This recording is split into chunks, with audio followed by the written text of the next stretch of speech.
Rio de Janeiro, mégalopole de 6 millions d'habitants à 12 heures de vol de Paris. Ses célèbres plages d'Ipanema et Copacabana. Ses somptueuses propriétés avec une vue qui embrasse toute la baie. En plein développement, le Brésil connaît une insolente croissance économique de 7,5%. L'expression « miracle brésilien » est sur toutes les lèvres, selon le magazine Forbes. Le pays produit 19 nouveaux millionnaires par jour depuis 2007.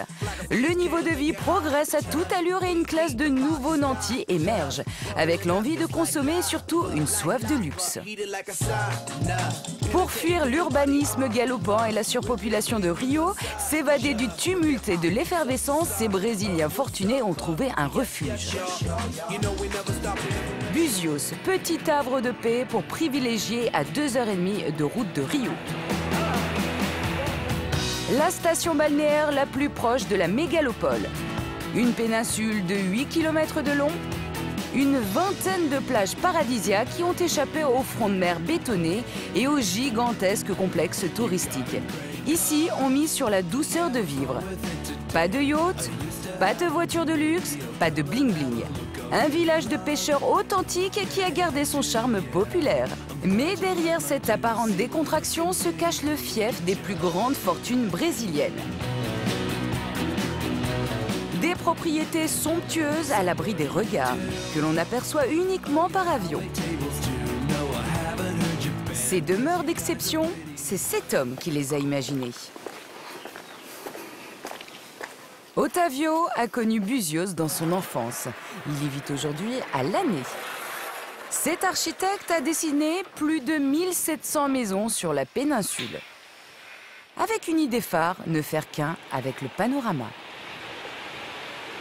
L'unique chose qui a tout changé, c'est d'enlever les piliers. Comme ça, les espaces se interpénètrent. On dit ça? Ouais. Donc tu ne sais pas quoi est dedans, quoi est dehors. Et comme ça, on perd un peu le contrôle de la chose. Regarde, regarde. Les gens viennent avec des idées très claires. Ah, je veux une salle de bain comme ça, n'importe comment. Ou je veux la chambre de mes fils d'une telle façon. Mon travail, c'est de prendre le rêve de ces gens et faire un mariage entre le rêve et le terrain. Grâce au coup de crayon d'Otávio, le rêve a pris forme pour Amy Irving, actrice américaine et première femme de Steven Spielberg. Il a aussi dessiné une demeure d'Eike Batista, l'homme le plus riche du Brésil, la 8e fortune mondiale selon le classement du magazine Forbes. À chaque fois, Otávio a imaginé des demeures inspirées de la traditionnelle maison du pêcheur de Búzios. Une association d'authenticité et de luxe qui doit tenir compte des exigences de chacun de ses clients, même les plus insolites. Je suis un dinosaure. Ça, c'est Búzios. Toujours le rêve. Parce que la propriétaire, c'est une vieille dame, elle m'a dit, je nageais quand j'étais jeune. Je voulais une piscine où je peux nager. On a mis la piscine sur le passage latéral de la maison. Elle a aimé la piscine, elle n'a jamais nagé dedans, mais le rêve, ça reste toujours. Il faut tout sacrifier, mais sauver le rêve. Et Otávio sait de quoi il parle. Lui qui a été l'un des premiers à découvrir cet endroit, la pointe de la Zapata, en 1979, et à s'y installer. Il y a une petite plage ici et une autre devant l'atelier. C'est chez vous?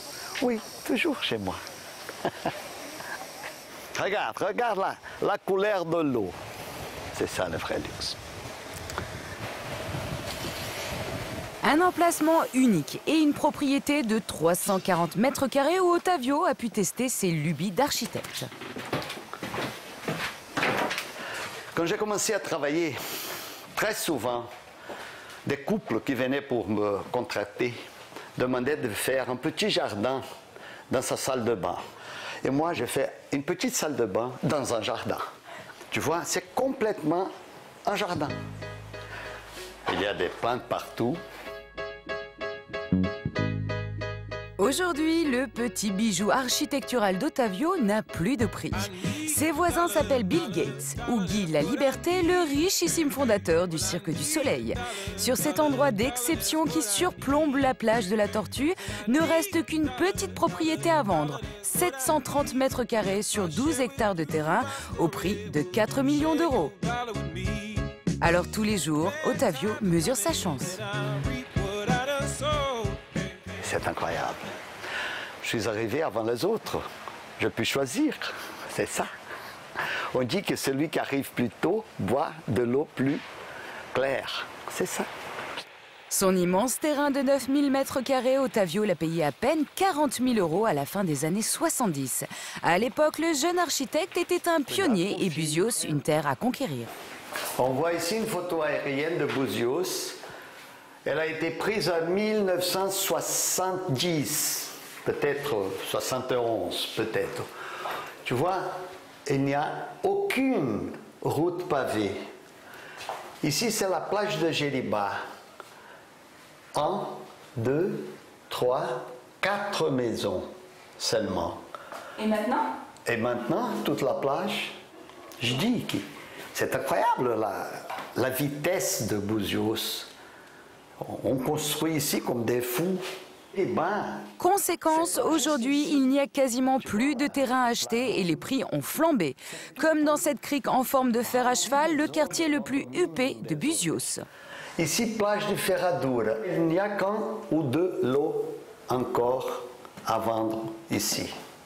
Alors ça vaut cher, du coup? Environ 2 millions de dollars chacun, au minimum. Rien que pour le terrain? Rien que pour le terrain. 20 mètres de front de mer, 1000 mètres carrés. Mais ce qui a fait la renommée de Buzios, ce n'est pas seulement son panorama, mais une star, bien de chez nous. Brigitte Bardot. Brigitte Bardot. Brigitte Bardot, actrice. Brigitte Bardot, Bardot. Brigitte Bardot, bravo. Il aura suffi que Brigitte Bardot séjourne plusieurs mois à Buzios pour que le village de pêcheurs devienne le Saint-Tropez brésilien. En 1964, l'actrice est alors au fait de sa gloire. Elle est venue rejoindre son amant brésilien, le musicien Bob Zaguri. Pour échapper aux paparazzi, il l'emmène dans ce joli petit port de pêche. Peine perdue, les photographes les retrouvent. Grâce à Brigitte Bardot, Buzios devient célèbre. Ironie de l'histoire, celle qui voulait venir dans ce port incognito en est devenue la muse éternelle. Sa statue face à la plage du centre-ville est aujourd'hui le lieu le plus photographié de la péninsule. La promenade en bord de mer porte son nom, ainsi qu'un cinéma et de nombreux commerces y font référence. Un mythe fondateur que peu d'habitants de Buzios ont eu la chance de croiser. Ottavio, l'architecte, est l'un des rares à avoir vu Brigitte Bardot en chair et en os sur la plage. Il avait alors 14 ans. Oh, regarde ce qui est là. Regarde. C'est pas mal, hein? Non, très joli. Des souvenirs qui ne se lassent pas de raconter et qui font le bonheur des locaux comme Eduardo, rédacteur en chef du journal de Buzios. Quelle belle bouche. Elle a quelque chose qui attirait les gens. Ce que je dis, la femme abat-jour. Elle a la lumière dedans. Elle allume. On n'a pas besoin d'être une belle femme pour être une femme abat-jour. Mais il y a quelque chose dedans qui, ça change tout. C'est dans cette pension que Brigitte Bardot a vécu 4 mois en compagnie de son petit ami Bob Zaguri. À part quelques coups de peinture, la chambre n'a pratiquement pas changé. Buzios était rien à l'époque. Il n'y avait que des pêcheurs, moi, mon cousin, mes cousins, quelques amis et personne plus. Et un jour, Brigitte est là. Mais qui est Brigitte? Moi, je savais qui était Brigitte. Mais les gens, il n'y avait pas de cinéma. Et tout à coup, des reporters partout, des gens qui tombaient des arbres. Eh bien, Brigitte, où est-elle? Où est-elle? Des gens tout... Mais que se passe-t-il? C'est la blonde. Il ne compris pas. La petite blonde. Et les gens n'ont rien compris. Mais ça a attiré Buzios dans le monde. C'est Buzios. Soudain, tout à coup, Buzios existait. La légende est en marche. En quelques années, cette petite plage peuplée de cochons sauvages et bordée de cabanes de pêcheurs va se métamorphoser en destination prestigieuse, glamour et branchée. Je pense que personne ne représente Buzios aussi bien qu'elle. Elle reste dans notre imaginaire pour toujours. Personne ne la remplacera. Comme Saint-Tropez, Buzios a su tirer parti du mythe Bardot. La station balnéaire est devenue un Eldorado, où des commerçants partis de rien ont réussi à faire fortune. C'est le cas de Tiff, il a transformé les crêpes en or. Une lasagne. La dernière. Une lasagne. Aïe. Du fromage, s'il vous plaît. Du fromage. Ah, sincèrement, tu viens à Buzios, t'as pas mangé de crêpes, eh bien, t'es pas venu à Buzios, hein. Ça, c'est sûr et certain. Tout le monde nous appelle le thermomètre. Parce que s'il y a 100 personnes dans le village, il y en a au moins 40 ici, quoi. Arrivé au Brésil il y a une trentaine d'années comme animateur de voile du Club Med, ce jeune Belge découvre Buzios en naviguant. Il s'y installe et avec 1 000 $ en poche, prêtés par sa mère, il lance sa première crêperie chez Michou. Il y a 28 ans, c'était que des petites maisons de pêcheurs ici. Il n'y avait rien. Rien, il n'y a pas de lumière. Quand on a changé le premier chez Michou là-bas et qu'on a dû s'installer ici à côté, parce que le deuxième chez Michou c'était à côté. Et on faisait tellement de bruit que le mec qui était propriétaire d'ici, il dit rachetez-moi ma maison s'il vous plaît. Pas le bruit, mais tu vois le brouhaha. Alors on lui a racheté la maison et bon maintenant ça c'est à nous, quoi. Très bien. Je te montre le premier là. Sa réussite, Tiff ne la doit pas seulement aux crêpes, mais également à son bagou. Vous ne pouvez pas penser à un acteur de cinéma? Moi, je paye bien mes employés. T'as vu qui je me paye, là? À tout à l'heure. Il a vite compris que ses talents d'animateur feraient la différence. Non, on arrive au petit bébé. Le petit bébé où est né chez Michou. Juste au-dessus de la porte, à la Listrée, il y avait écrit chez Michou. C'était les premiers 1 000 $ que ma maman m'avait laissés. Et elle m'a dit, écoute, tu te débrouilles. Et c'est là que j'avais mon premier petit feu de camping, 2 poêles à frire. Et je commençais à faire mes premières crêpes. Et comme j'ai travaillé au Club Med, à 10 h du soir, on commençait à faire la Java, à faire des sketchs du Club Med, à faire des conneries, quoi. À l'époque, la rue des Pierres ressemblait à ça. Une église, des maisons de pêcheurs et surtout rien pour sortir et s'amuser.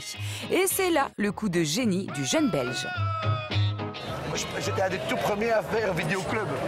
On allait à Rio chercher des films, Rocky Stallone, Rambo, eh bien on les mettait et les gens regardaient sur une télévision de 29 poulegades en couleur. Et alors ils étaient tout contents parce qu'ils regardaient les films qui venaient de Rio. Parce qu'ici il n'y avait pas de cinéma, il n'y avait rien. Tu t'imagines pas, il n'y avait rien. Touristes de passage, riches vacanciers, stars internationales, ils sont nombreux à avoir signé le livre d'or. Ayrton Senna, Chuck Norris, Pelé ou John Deacon, le bassiste du groupe Queen, ici en photo avec Tiff en 1985. Chez Michou est devenue la crêperie la plus célèbre du Brésil. C'est l'endroit où tous les artistes adorent venir. Et en plus, ici, il y a un truc fabuleux, c'est que les notoriétés, tous les gens connus du monde entier, ils viennent ici. Tu n'as pas cette espèce de... non. Le touriste respecte vachement plus qu'à Rio, par exemple. À Rio, tu as Romario qui passe dans la rue et tu as 200 000 personnes. Ici, Romario, il passe, il rentre dans le restaurant, il est déjà plusieurs fois ici, et bien, tout est tranquille. Aujourd'hui, Tiff est l'heureux propriétaire de 2 autres restaurants dans la rue principale et 5 crêperies à Rio de Janeiro. Plus de 400 personnes travaillent pour lui. Le gentil organisateur est devenu un homme d'affaires. En avant. Vous êtes aussi connu que Brigitte Bardot à Buzios. C'est plus beau quand même, hein.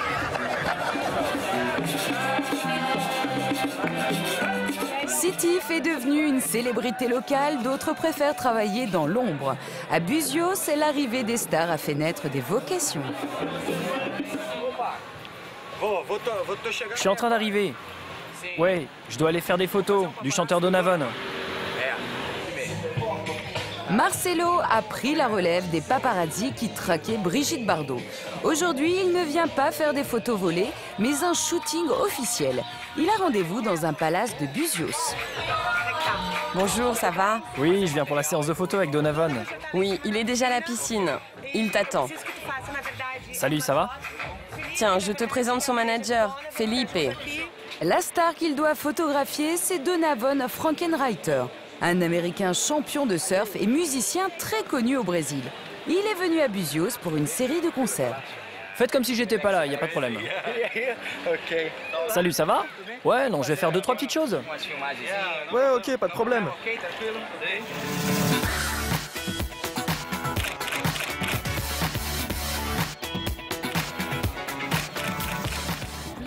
En fait, ces photos vont passer dans toute la presse nationale. Donovan est une superstar ici.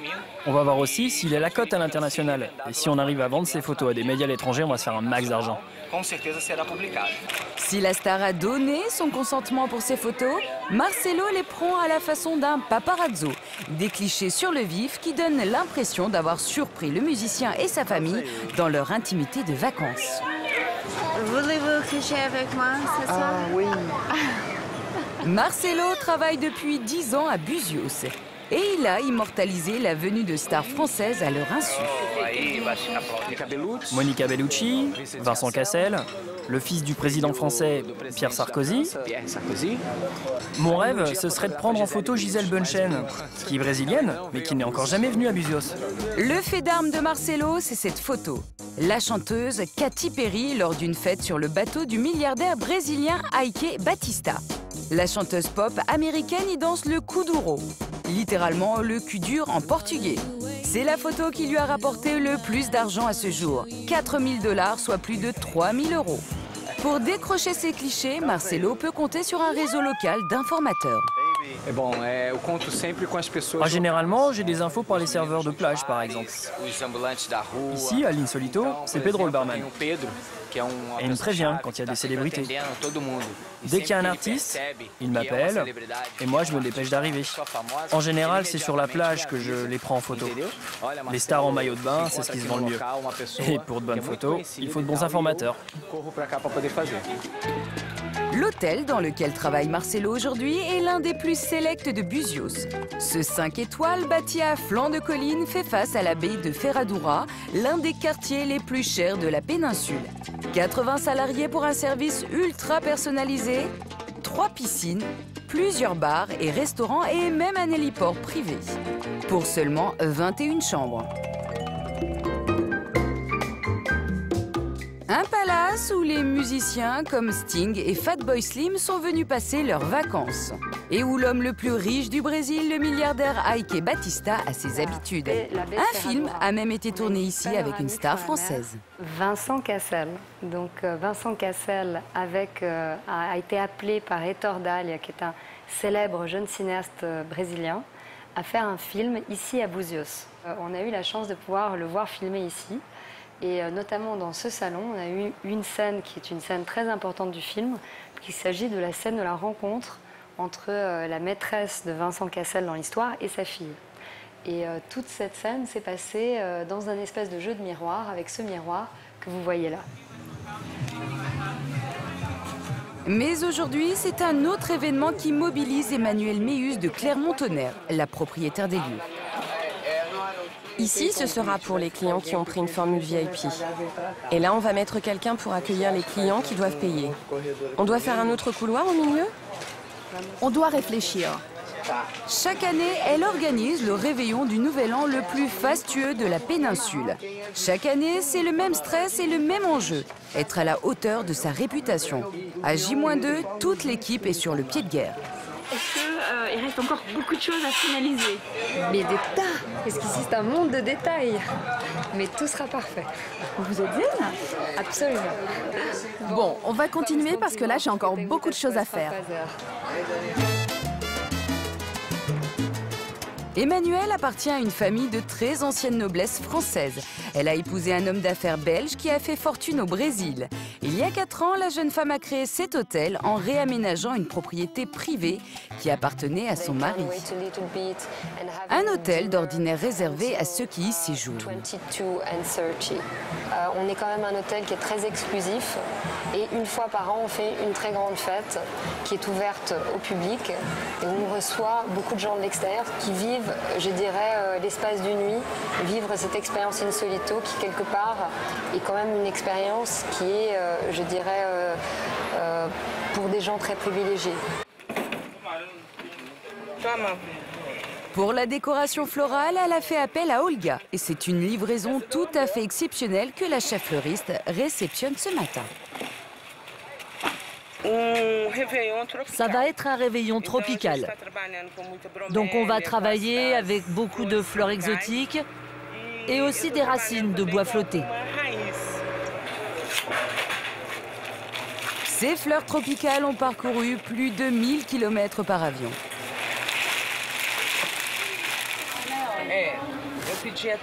Là, je vais mettre des noix de coco. Des noix de coco vertes ou des marrons? Des vertes. Clara est architecte. Elle est spécialisée en scénographie pour les grands événements. Ici, ni dorure, ni paillettes, ni décoration tape à l'œil. Le luxe tient à des petits détails, comme ce fruit porte-bonheur glissé dans des coupes de fleurs. Ici, il y a une croyance. Si on croque une petite graine de grenade, pile à minuit, alors on aura de l'argent toute l'année. Pendant 2 jours, Clara va devoir superviser toute l'installation de ce beach lounge où 500 convives sont attendus pour le réveillon.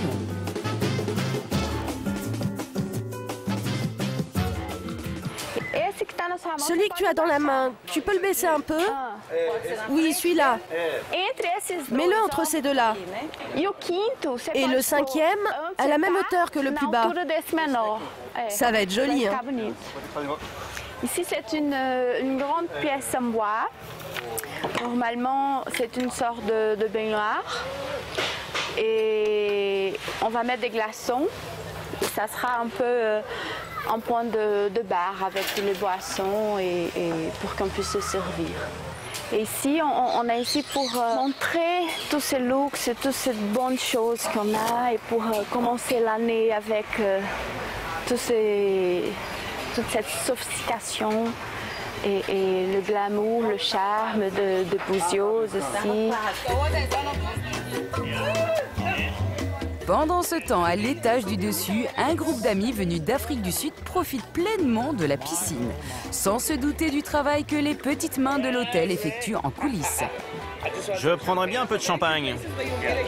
Ils sont businessmen, ingénieurs, femmes d'affaires et avocates et font partie de cette nouvelle élite fortunée qui a récemment émergé sur le continent africain. Une clientèle privilégiée qui a du pouvoir d'achat, veut voyager, consommer et profiter d'un luxe désormais à portée de main. Ah, c'est dur la vie, hein. Magique. Je fais de la magie.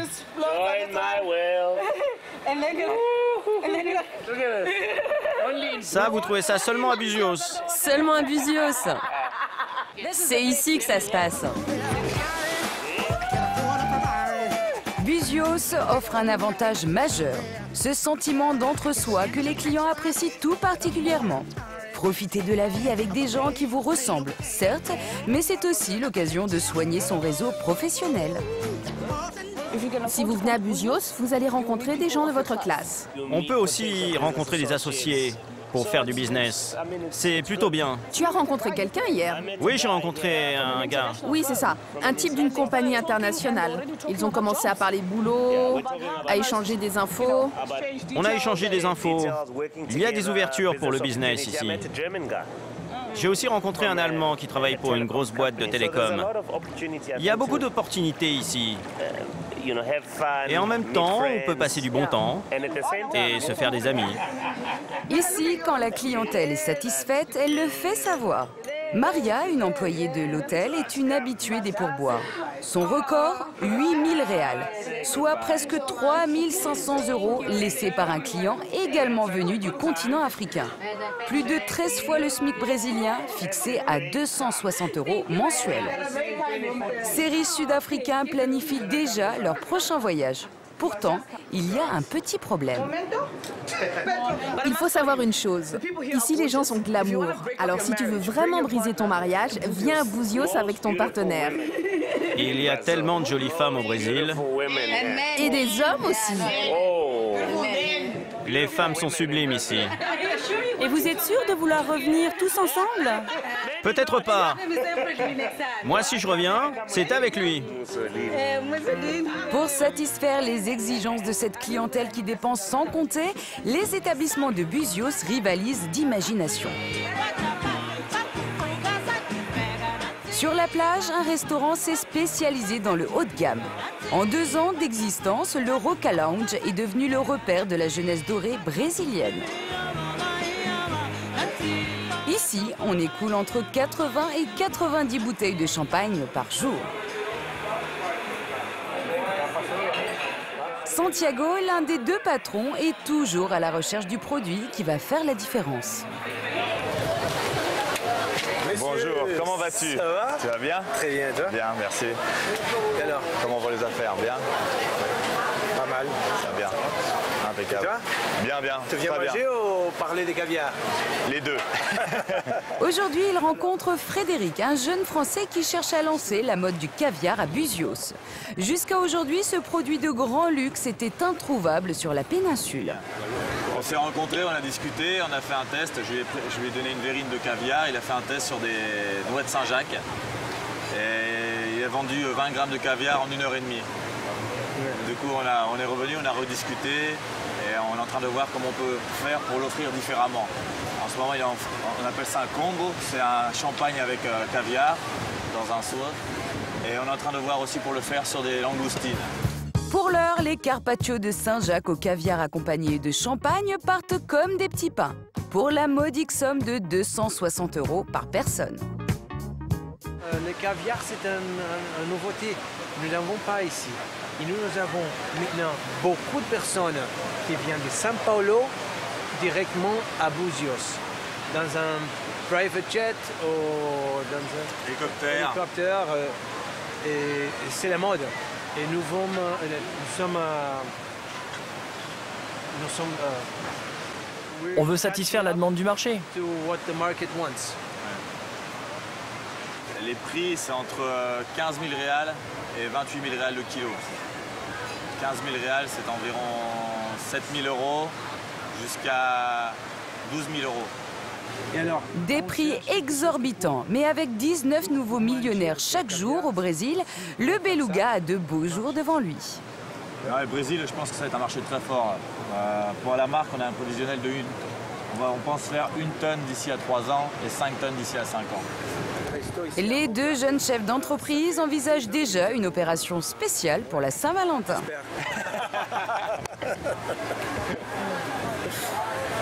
Alors, je dois travailler. Importer des produits de luxe et garantir le meilleur de la gastronomie locale, c'est la recette du succès de Santiago et de Gustavo, son associé. Chaque matin, ils vont sélectionner leurs poissons et fruits de mer. Paradoxe de la situation, ils doivent aller s'approvisionner à 30 km du village au marché de Cabo Frio, car à Búzios, il n'y a pratiquement plus de pêcheurs. Le coût de la vie y est devenu inabordable pour eux. C'était difficile la pêche aujourd'hui? C'était dur aujourd'hui ou pas? On a déjà presque tout vendu. Je veux que du super frais, hein. Tout est frais, ça vient d'arriver. Gustavo est connu comme le loup blanc. C'est le seul chef d'un restaurant à venir en personne sur le marché choisir les meilleurs poissons. Au restaurant, on a une carte permanente très réduite. Donc moi, je m'adapte à ce que je trouve. Je préfère préparer les plats en fonction de la pêche du jour quand j'arrive au restaurant. Et le jeune chef se montre intransigeant sur la qualité du poisson qu'il va servir à sa clientèle.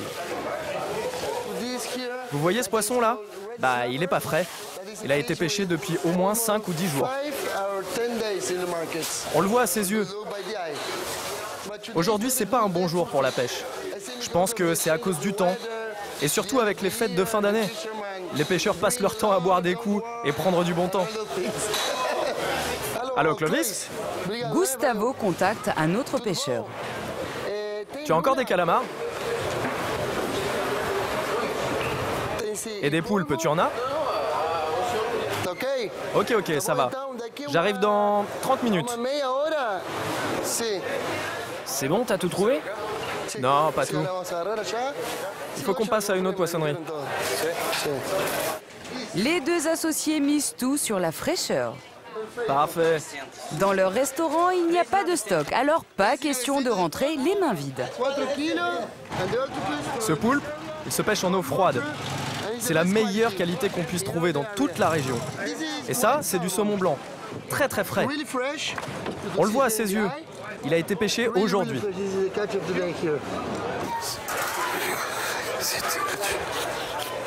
200, 400 et 40. Tu vois, j'ai plus rien. Je peux même plus me prendre un café. Allez, merci. Hein. Pas de temps à perdre, car le chef doit maintenant œuvrer en cuisine.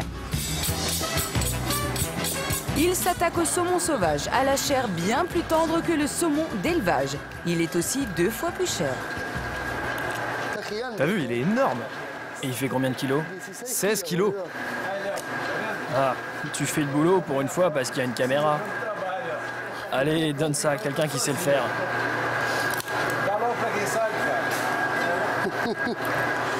Allez, salut chef. Une marinade de poisson et une salade de langoustes.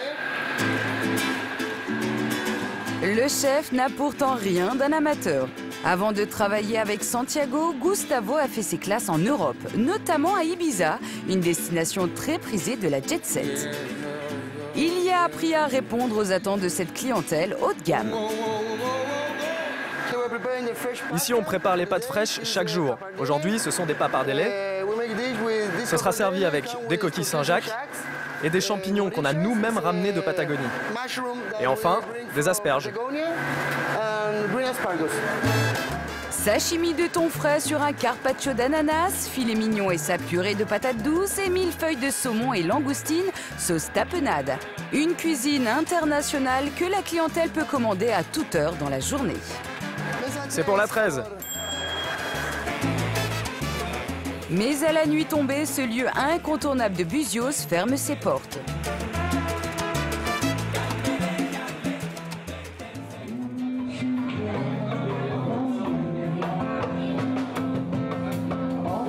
Le soir, c'est dans des fêtes privées que se retrouvent les privilégiés à Buzios. Ce soir, une réception a lieu dans une somptueuse demeure de plusieurs centaines de mètres carrés. La propriété qui surplombe la plage de Ferradura a été dessinée par l'architecte Ottavio. La maîtresse de maison, c'est elle. Une ancienne responsable de TV Globo, la 4e chaîne de télévision au monde. Elle a convié 150 de ses proches pour une petite sauterie.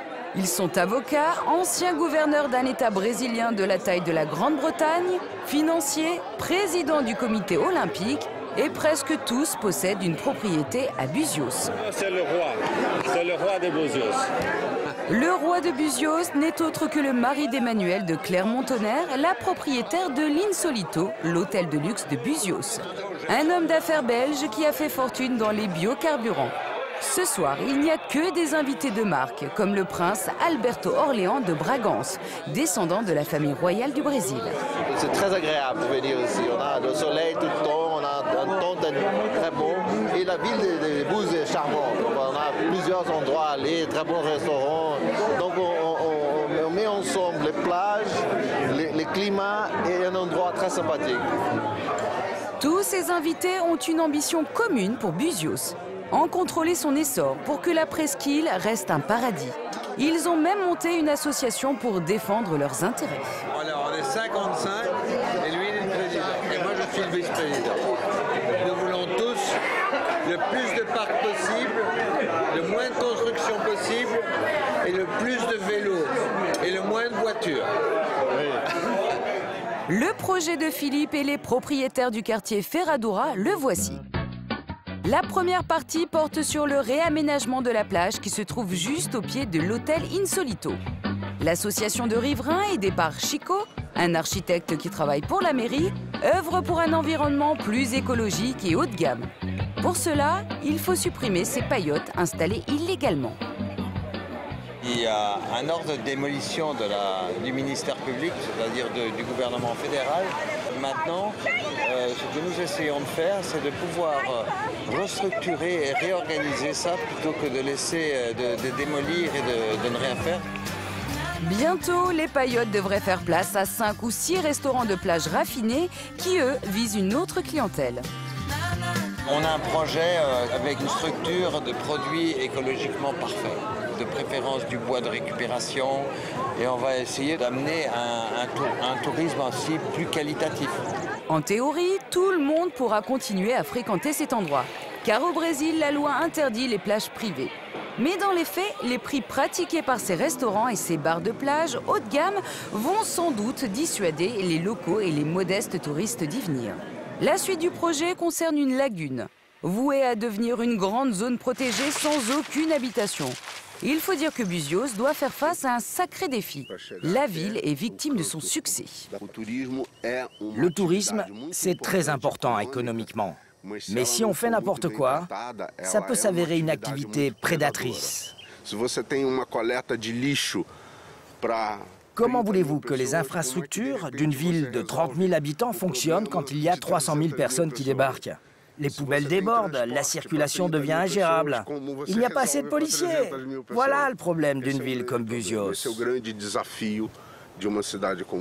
Dans quelques mois, il y aura ici une base de loisirs, avec des cours de tennis, des pistes cyclables, un héliport et des restaurants.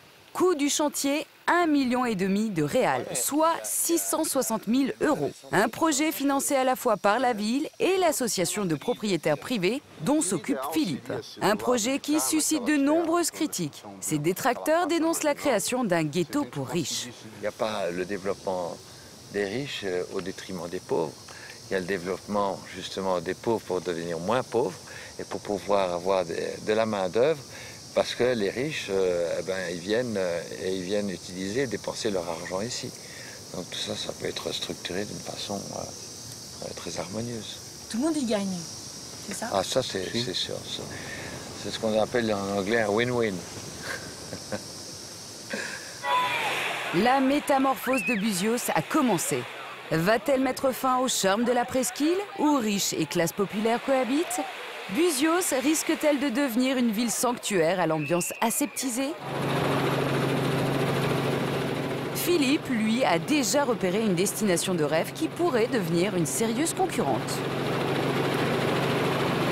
C'est un endroit dans le sud de la Bahia, donc au nord de Buzios, et c'est un endroit tout à fait exceptionnel.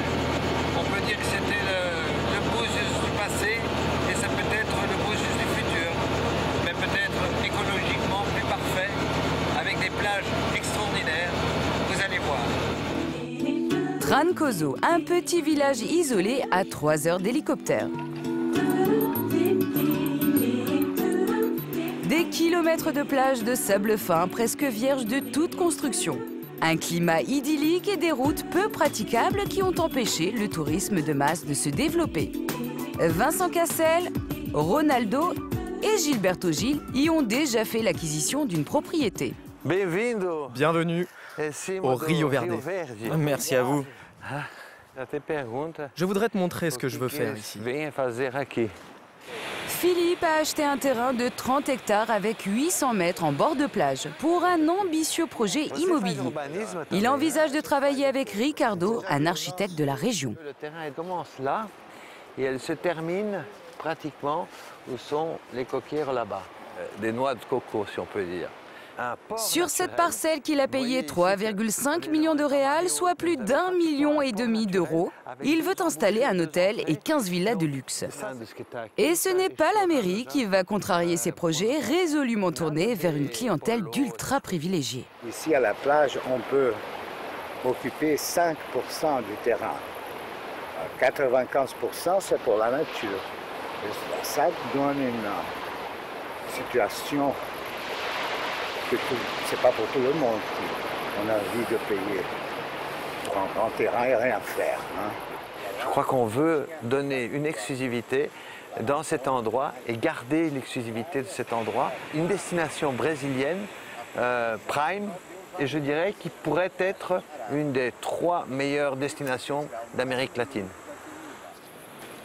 En attendant cette révolution, Buzios veut croire à sa suprématie.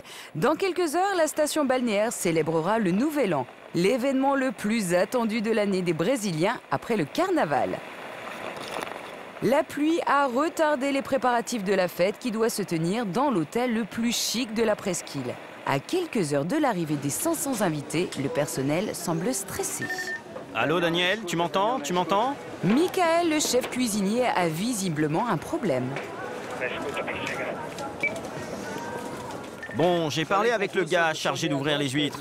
Il faut vraiment que tu passes le voir, parce qu'il ne veut plus le faire. Ah, tu es là? Je lui ai dit qu'il était embauché pour le faire, mais il refuse. Il me dit que tu l'as fait venir comme serveur uniquement. Bon alors, s'il veut pas ouvrir les huîtres, on le dégage? Comme tu veux, de toute façon, des serveurs, on en a plein. Ok, je vais lui parler. Ok, c'est bon. Michael supervise les 2 restaurants de l'Insolito. C'est sur lui que repose toute l'organisation du réveillon côté cuisine. Il tombe sur le préposé aux huîtres revenu à de meilleures dispositions. Écoute, si tu veux que j'ouvre les huîtres, il va falloir que tu me trouves un couteau.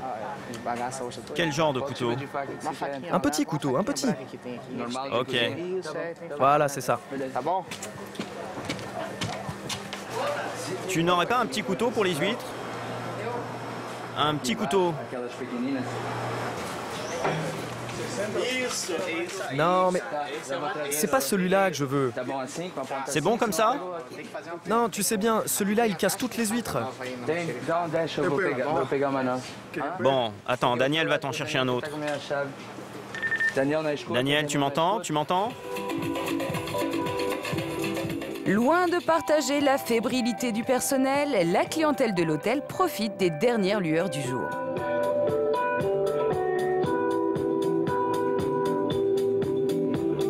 Et les employés s'efforcent de travailler le plus discrètement possible. Amène-le par là, c'est plus facile. Passe par là, voilà, c'est plus efficace.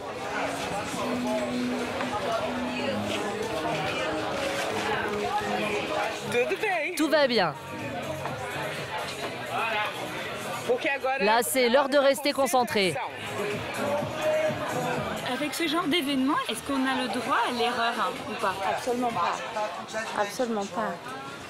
Les gens ils veulent que la fête soit parfaite. Et nous, on essaie de faire notre mieux pour que ça puisse être comme ça. Michael a réglé l'affaire des huîtres, mais il a d'autres soucis. Pour préserver les saveurs de ses plats, il a préféré préparer le buffet au dernier moment. Les verrines ont pris du retard. Est-ce que tu peux aller plus vite? Tu peux aller plus vite parce qu'il y en a encore 1000 à remplir. Et du côté des petits fours, même constat. Ça, c'est des aumônières. 2 tomates confites et fromage de brie. Là, ce sont les préparations de dernière minute. On va les servir chauds aux clients. Eh, les Français, vous avez vu comment les Brésiliens travaillent vite? Ça vous impressionne, hein? Les filets de poisson, c'est bon? Bon, c'est là. Pense à mettre du sel et à ajouter les pommes de terre. Les langoustes à l'américaine, ça va aussi? Et la crème d'huître, c'est bon? À milieu de l'agitation qui règne en cuisine, Emmanuel, la propriétaire de l'hôtel, finit de se préparer et affiche une décontraction toute brésilienne. Non, il faudrait que je sois prête à 8 heures. Je pense que je serai prête à 8 heures. J'aurais voulu être prête un peu avant pour vérifier que là-haut tout soit en ordre. Mais j'ai déjà eu la confirmation que tout va bien là-haut. Donc, je suis enchantée. Le droit d'entrée pour cette soirée a été fixé à 240 €. Mais à l'heure où les premiers invités devraient déjà être là, l'endroit est désert car la pluie a repris.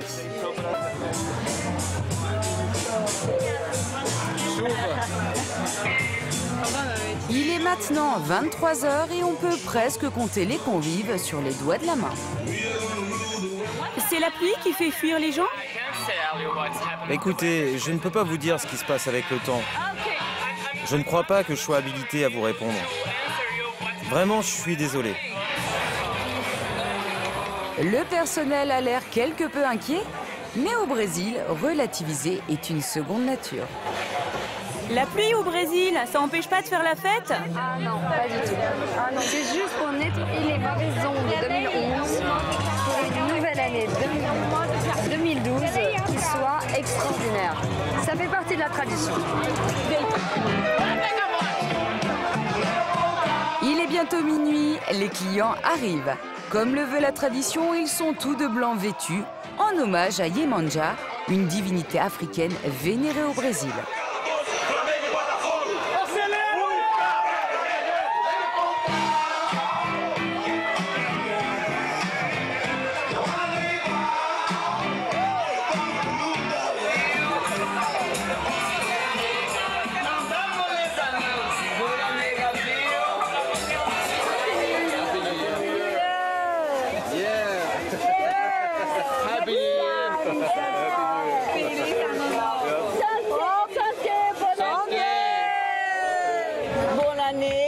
Souhaiter la santé pour tout le monde et j'espère que l'année soit bonne pour tous les pays. Beaucoup d'amour, pas de corruption au Brésil.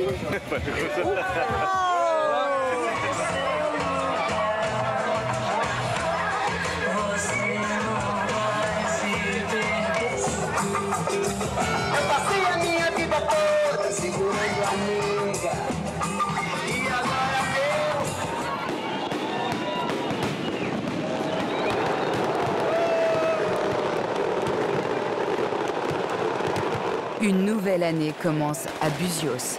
Avec une progression de 20% du tourisme par an, elle est aujourd'hui la 7e ville la plus visitée du Brésil. Une croissance exponentielle qui confronte la station balnéaire à un nouveau défi. Rester la destination de prédilection des stars et des milliardaires sans perdre son âme.